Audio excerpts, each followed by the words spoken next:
పగలు రాత్రి. దానయ్య అనే ఆయన ధర్మాత్ముడు కావడం చేత అడిగిన వారందరికీ లేదనకుండా అప్పులిచ్చి ఉన్నదంతా తగలేసి చచ్చిపోయాడు. దానయ్య కొడుకు జగదీశుడు బికారిగా మిగిలిపోయాడు. రాతకోతలు లేనందుచేత అప్పులు తీసుకున్న వాళ్ళెవరూ బాకీలు చెల్లించలేదు. జగదీశుడికి ఊరి మీద ఊరి వాళ్ళ మీద రోత పుట్టి మరెక్కడైనా బతుకు తిరుగు చూసుకుందామని బయలుదేరాడు. ఆ రోజు రాత్రి కూడా వాడు అడవిదారుల వెంట నడిచి మర్నాడు వేకువజామున ఒక నది చేరుకున్నాడు. నదీ తీరాన కొంత దూరంలో వాడికి ఒక అందమైన భవనం కనబడింది. జగదీశుడు దానికేసి నడిచాడు. సూర్యోదయం కావస్తున్నది. ఆ భవనం నుంచి ఒక మనిషి రుప్పుతూ జగదీశుడికి ఎదురుగా పరిగెత్తుకు వచ్చాడు. ఆ మనిషి బట్టలు చిరిగి ఉన్నాయి. వాడి వీపు మీద వాతలు ఉన్నాయి. జగదీశుడు ఆ మనిషిని ఆపి, ఎందుకులా భయపడి పారిపోతున్నావు? నీ వీపు మీద ఆ వాతలేమిటి అని అడిగాడు. ఆ మనిషి క్షణం ఆగి చుట్టూ చూసి, ఎరక్కపోయి నిన్న ఆ భవనంలో కాలు పెట్టాను. అందులోకి పగలు రాత్రి వస్తాయని నాకేం తెలుసు అంటూ తిరిగి చూడకుండా కాలి సత్తు కొద్దీ పరిగెత్తి వెళ్ళిపోయాడు. జగదీశుడికి ఆ మనిషి మాటలు ఏమీ అర్థం కాలేదు. వాడు కుతూహలంతో ఆ భవనంలో ప్రవేశించాడు.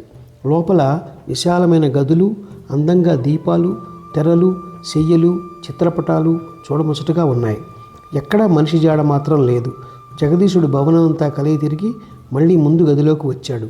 యజమాని గారికి నమస్కారం, క్షమించాలి, ఈరోజు మేఘాల మూలంగా సూర్యోదయం ఆలస్యంగా అయ్యింది, అందుకే నేను ఆలస్యంగా వచ్చాను అన్న మాటలు వినిపించేసరికి జగదీశుడు తుళ్ళిపడ్డాడు. గుమ్మంలో ఒక అందమైన యువతి నిలబడి ఉన్నది. ఆమె పైనుంచి కింది వరకు తెల్లని దుస్తులు ధరించి ఉన్నది. ఆమె మెడలో మెరుస్తున్న ముత్యాల దండ ఉన్నది. ఆమె చేతిలో అందమైన నెమలి ఈకల విసనకర్ర ఉన్నది. ఎవరు నువ్వు?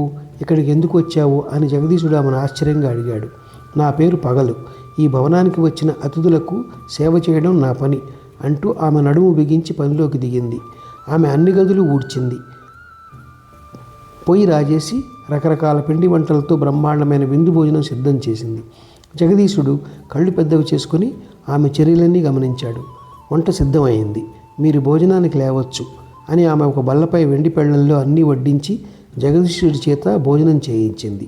జగదీశుడు తృప్తిగా భోజనం చేసి తాంబూలం సేవిస్తూ ఉండగా ఆమె వాడి వినోదం కోసం ఆడింది, పాడింది. ఎండవేళ జగదీశుడు పట్టుపరుపు మీద పడుకుంటే నెమలి ఈకల విసనకర్రతో ఆమె వాడికి విసురుతూ కూర్చున్నది.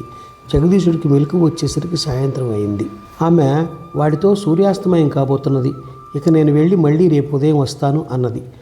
ఈ మాట విని జగదీశుడు బాధపడి, నువ్వు వెళ్ళవలసిన అవసరం ఏమిటి, ఇక్కడే ఉండిపో అన్నాడు ఆమెతో. అయ్యో, ఇంకేమైనా ఉందా, రాత్రి వచ్చి నన్ను మింగేయదు అని ఆమె వేగంగా వెళ్ళిపోయింది. జగదీశుడు నిరాశగా ఆమె వెళ్ళిన గుమ్మం కేసి చూస్తూ ఒక్కసారిగా దడుచుకున్నాడు. ఎందుకంటే గుమ్మంలో నల్లని వస్త్రాలు ధరించిన భయంకరమైన యువతి నిలబడి ఉన్నది. ఆమె ఒంటి రంగు కారు నలుపు, మెడలో నల్లని పూసల దండ ధరించి చేతిలో కొరడా పట్టుకుని ఉన్నది. అలాగే కూర్చుని ఉన్న జగదీశుడిని చూసి ఆమె పళ్ళు పటపటా కొరుకుతూ, ఎంత తలబిరుసురా నీకు, నేను రాత్రిని ఇక్కడ నిలబడి ఉంటే నువ్వు కూర్చుని ఉంటావా, ఇలా రా అంటూ కొరడా జులిపించింది. ఆమె కళ్ళలోనూ కంఠంలోనూ ఉన్న అధికారాన్ని ధిక్కరించడం జగదీశుడికి సాధ్యం కాలేదు. వాడు లేచి ఆమె వైపు నడిచాడు. వెనక్కి తిరుగు అన్నది రాత్రి. జగదీశుడు తిరిగాడు. ఆమె కొరడాతో వాడి వీపు మీద చెల్లుమని కొట్టింది. జగదీశుడి వీపు బగ్గును మండింది. వాడి చొక్కా చిరిగి వాతపడిన చోట ఇంత ఎత్తున పొంగింది. వాడు బాధపడుతుంటే రాత్రి విరగబడి నవ్వి, అప్పుడే ఇలా గిజగజలాడిపోతే అలా, తెల్లవారేలోగా ఇంకా 3 కొరడా దెబ్బలు తినాలి, జాముకు ఒక చరుపు జరుస్తాను, సమయం తెలుసుకోవడానికి నీ వీపు మీద వాతలే నాకు ఆధారం, అసలే మతిమరుపు దాన్ని, వేళ మర్చిపోయానంటే పగలు వచ్చేస్తుంది, పగలు వచ్చిందంటే ఇంకేమన్నా ఉందా, దానిలో కరిగిపోను అన్నది. తర్వాత రాత్రి జగదీశుడి చేత ఇల్లంతా తుడిపించింది, పొయ్యి రాజేయించింది, వంట చేయించింది. వాడు తనకు వెండి పళ్ళెంలో వడ్డించగా ఆరగించింది. తర్వాత తాను తాంబూలం నములుతూ జగదీశుడితో నన్ను ఆనందింపజేయి అన్నది. జగదీశుడు ఆడాడు, పాడాడు. 2వ జాము ఆరంభంలో వాడి వీపు మీద 2వ కొరడా దెబ్బ వేసింది. తర్వాత ఆమె వాడిని సూదులతో గుచ్చుతూ సరదాగా ఆనందించింది. 3వ జాము మొదట్లో ఆమె వాడి వీపు మీద కొరడాతో 3వసారి చెల్లుమనేలా గట్టిగా కొట్టి వాడు విసురుతూ ఉండగా కాసేపు నిద్రపోయింది. ఆమె నిద్ర లేచాక జగదీశుడి వీపు మీద వాతలు లెక్కపెట్టి 3 జాములు గడిచాయని గుర్తు చేసుకుని 4వ జాము మొదట్లో 4వ దెబ్బ వేసి కొంతసేపు జగదీశుడు చుట్టు పీకి బట్టలు చించి బాధలు పెట్టి సూర్యోదయం కాబోతుండగా మళ్ళీ సాయంత్రం అయ్యాక వస్తాను, పగలు వచ్చిందంటే ప్రమాదం అని కంగారుగా వెళ్ళిపోయింది. ఆమె వెళ్ళిన కొద్దిసేపటికే వందనాలు చేస్తూ పగలు వచ్చింది. ఆమె వస్తూనే జగదీశుడి వీపు మీద వాతలను తన నెమలి ఈకల విసనకర్రతో తాకింది. ఆశ్చర్యం! అవి వెంటనే మాయమయ్యాయి. తరువాత ఆమె ఇల్లు శుభ్రం చేసి చక్కని భోజనం ఏర్పాటు చేసి జగదీశుడు నిద్రపోతుంటే విసురుతూ కూర్చుంది. నిద్ర నటిస్తున్న జగదీశుడు లేచి, దాహం, మంచినీళ్ళు కావాలి అన్నాడు. ఆమె విసనకర్ర అక్కడే పెట్టి లోపలికి వెళ్ళింది. జగదీశుడు ఆ విసనకర్ర నుంచి ఒక నెమలీకను తీసి పరుపు కింద దాచాడు. సూర్యాస్తమయం కాబోతుండగా పగలు వెళ్ళిపోయింది. మరి కాసేపటికి రాత్రి వచ్చింది. వెనకటిలాగే ఆమె జగదీశుడి వీపు మీద కొరడా దెబ్బ కొట్టి వాడి చేత అడ్డమైన చాకరీ చేయించుకున్నది. రెండో జాము మొదట్లో రెండో దెబ్బ, మూడో జాము మొదట్లో మూడో దెబ్బ వేసి ఆమె పడుకున్నది.